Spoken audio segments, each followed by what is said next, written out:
about his subject of expertise, decision making. Thank you, Mark. Last night I flew back from Queensland and I was seated next to this woman with a very unusual ring on the middle finger of her left hand. Now when I commented on it, she said it was her wedding ring. I said, why do you have it on the wrong finger? And she said, Wrong man. that's because I married the wrong guy.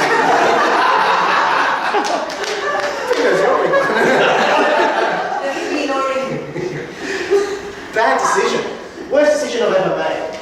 What about you? What is the worst decision you've ever made? Nonetheless, I used to walk around thinking, I was the Indian, I was president. Just a hunker burning love. Feeling lonesome tonight? So when I was in my 30s and still not married, my mother came up to me and she said, Lucky, you're getting old now. And you're not married. What if I bring home some nice girls for you?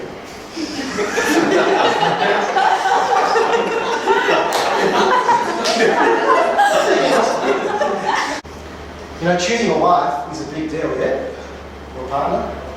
I had a checklist of the things I would look for in a wife.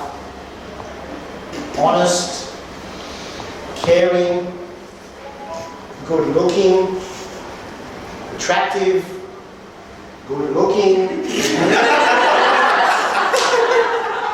But I knew that my parents had minimum standards, 100% criteria. She must be Indian. She must be well educated, probably doctor, lawyer, engineer. But we make a good team. She talks. I listen. She cooks. I eat. She cleans the house. And I mess it up. You see, in my house, I'm the boss. My wife, she's the decision maker. Hello, this teenage boy with his headphones on is just walking past, doing his thing. And Charlie's like, hello. The boy ignores him and goes straight past. Charlie gets in the car and he's shattered. She goes, Dad, I said hello. I said, Charlie, the boy's got his headphones on. He can't hear you. And Charlie looked at me and said, but he could talk.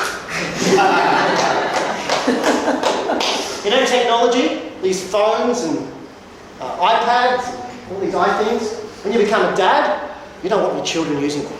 Certainly not too much. And I'm all over my kids. If I see them on the iPad, I get them to stop. So it was funny, the next day when I took Charlie to the beach, he had a good fun time at the beach, playing around and swimming and having sex. And as we were leaving the beach, he saw this man sitting, playing with his electronic device at the beach. Charlie walks up to him. Charlie's only 4.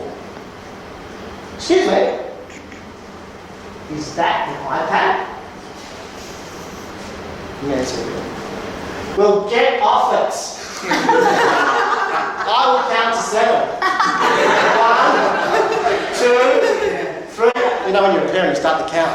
Charlie had the count going well with this man. The man shut the iPad. This lady walking past said, you've been told, mate.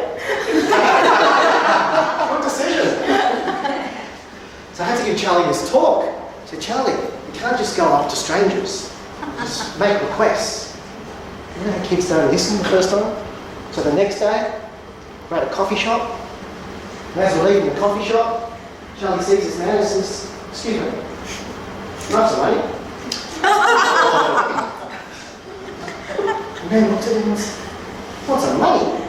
You can't ask strangers for money. You're a stranger. My name's Charlie. Charlie got that money. He learns quickly. Next week came along and I had another chance on that Thursday. But this time, I sat everyone around and said, guys, I'm really sorry about last week, what happened.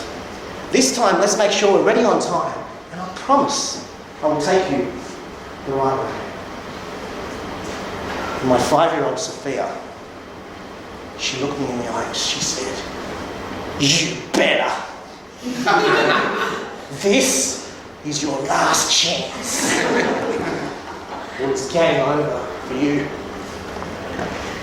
You know, in life, sometimes when we get decisions wrong, we take a backward step, we retreat, and sometimes we don't even want to make a decision. Don't procrastinate like me. Make your decision.